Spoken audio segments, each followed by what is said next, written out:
Kolestaz yoki kaprostaz. Kaprostaz nima?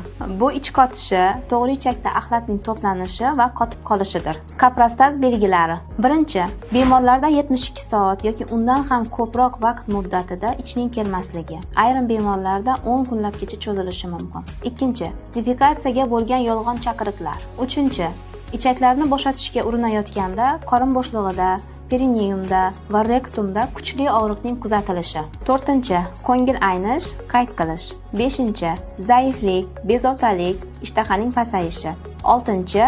Yurakning tez-tez urishi. Kaprostaz qachon kelib chiqadi? Ovqat ratsioni buzilganda, ya'ni ovqat ratsionida o'simlik kletchatkalarining yetishmasligi oqibatida yoki bo'lmasa muntazam ravishda quyuq ovqatlarni iste'mol qilish. Yo'g'on ichakning yoki to'g'ri ichakning surunkali kasalliklari, ya'ni Kron kasalligi, yarali qolit, Payer sindromlari va shunga o'xshash tug'ma kasalliklarda. Dorilarning nojo'ya ta'sirlarida, endokrin kasalligi bor bemorlarda gormonlarning o'zgarishi oqibatida. Bu kasalliklarda ichak harakatlari normada bo'lmaydi va axlat turgan joyda qotishni hamda yig'ilishni boshlaydi.